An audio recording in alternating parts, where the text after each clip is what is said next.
Budget आ गया भारत का और जिसका इंतजार था वो घड़ी खत्म हो गई, लेकिन अब चर्चा हो रही कि बजट कैसा हो मीर जी, क्योंकि तमाम चीजें थी, उम्मीद बहुत ज्यादा थी, उस उम्मीद पे खरे उतरे कि नहीं ये अब देखना होगा।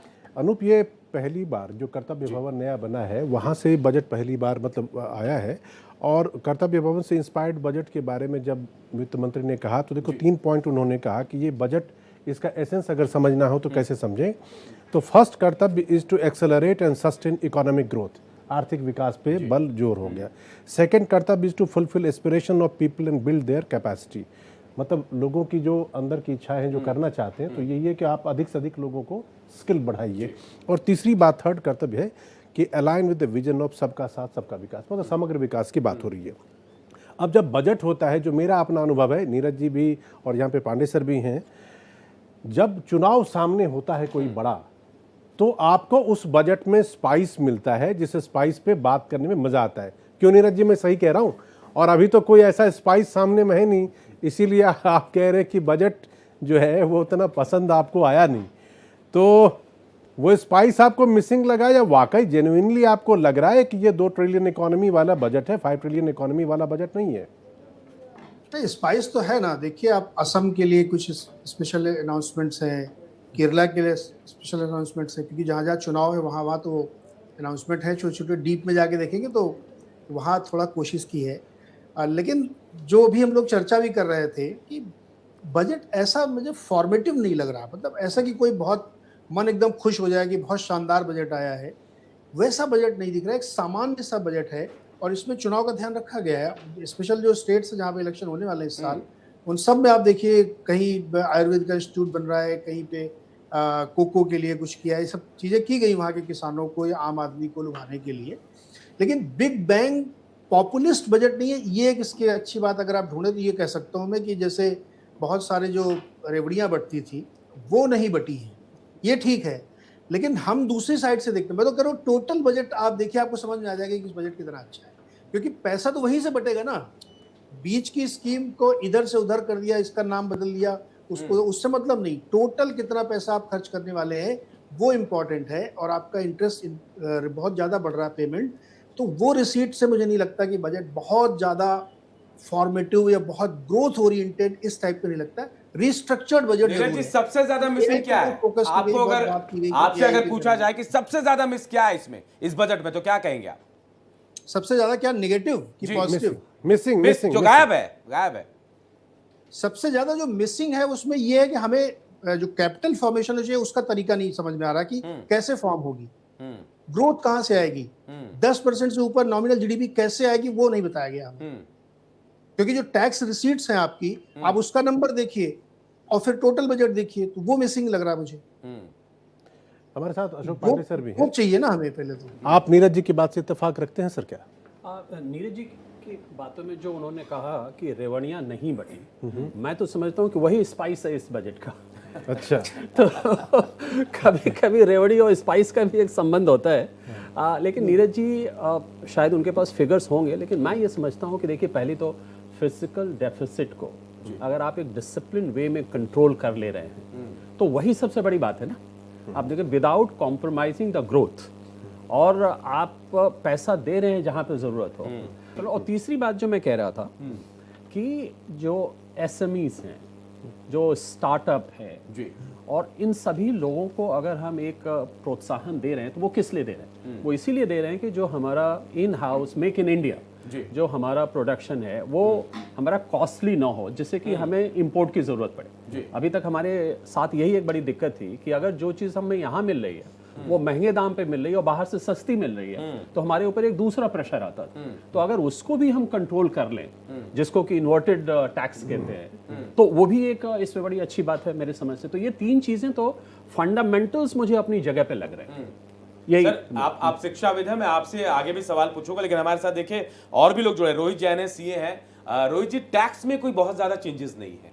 हाँ, ये कहा जा रहा है कि अगर आप टूर पे जाते हैं, विदेश पे जाते हैं, तो शायद पैसे कम लगे आपको। क्या लग रहा है इस बार का जो बजट है वो टैक्स को लेकर जो उम्मीद कर रहे थे कि शायद कम लोड होगा आम आदमी पे, ऐसा लग नहीं रहा है? मैं टैक्स से पहले ओवरऑल बजट पर आता हूँ। जो मेरी रीडिंग है इस बजट के बारे में, बजट का फोकस शॉर्ट टर्म बेनिफिट से ज़्यादा long term vision and long term focus रहा है। अगर हम देखें डेटा सेंटर्स के बारे में, 2047 तक की उन्होंने पॉलिसी बना दी।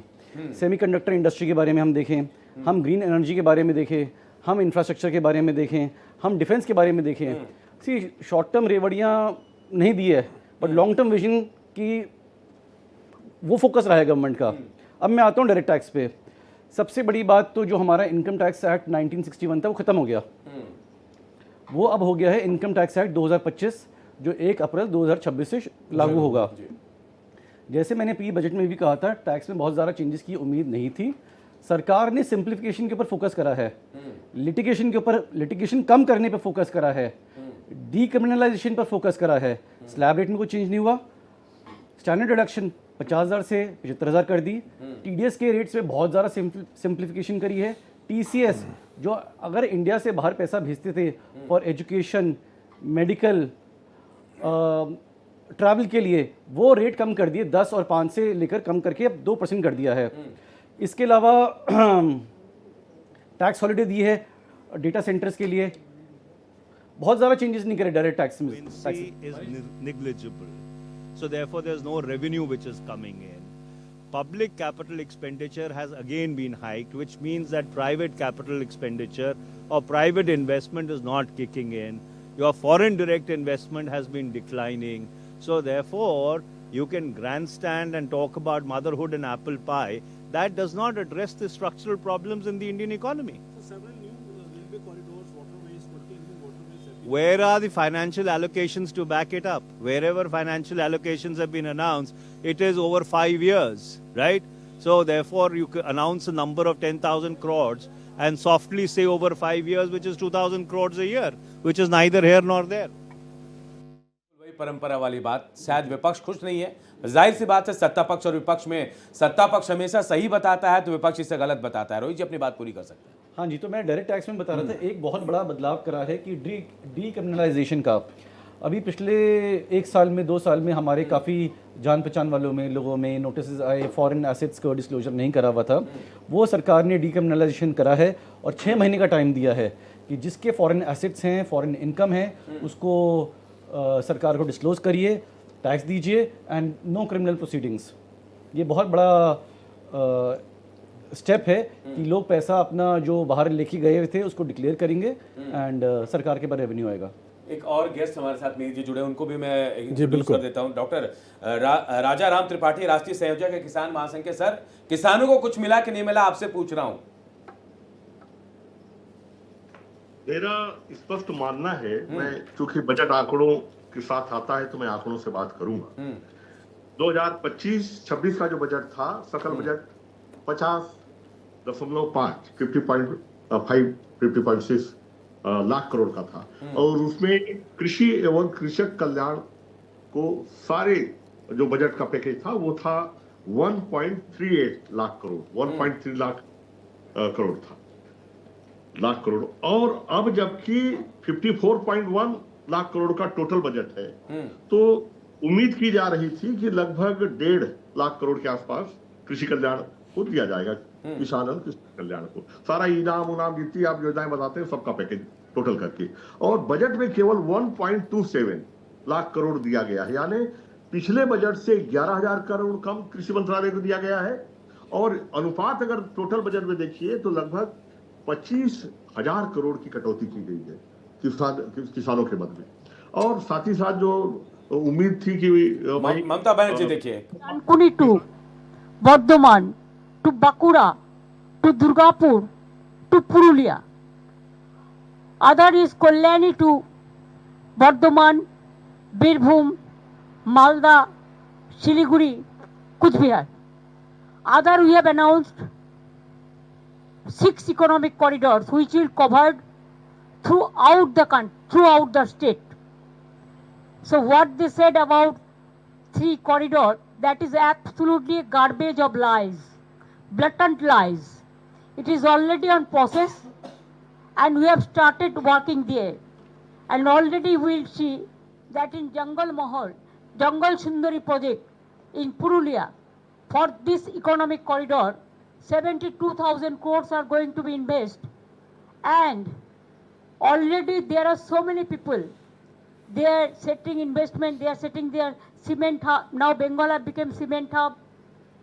the coal hub, the leather hub, the skill hub, even the Amazon Flipkart, like this, all are doing business side of this Dankuni, Kollani and other place. So it is already started. They have not given a single paisa to Bengal. Only one tax is there, GST.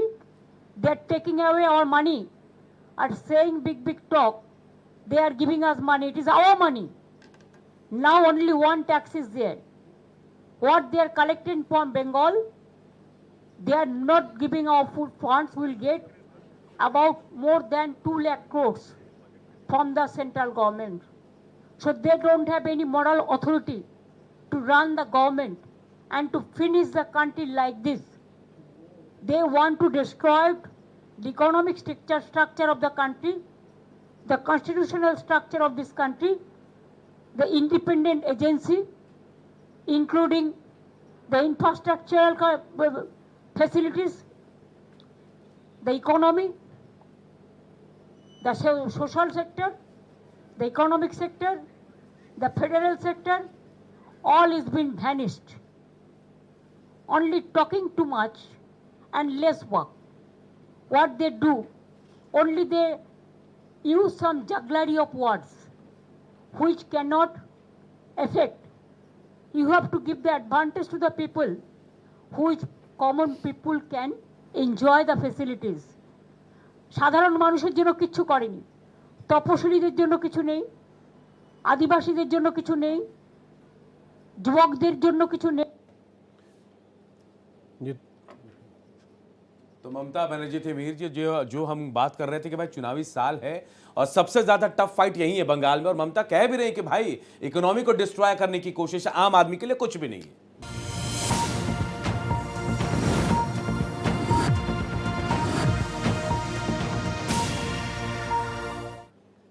तो budget आ गया भारत का, और जिसका इंतजार था वो घड़ी खत्म हो गई, लेकिन अब चर्चा हो रही कि बजट कैसा हो मीर जी, क्योंकि तमाम चीजें थी, उम्मीद बहुत ज्यादा थी, उस उम्मीद पे खरे उतरे कि नहीं ये अब देखना होगा।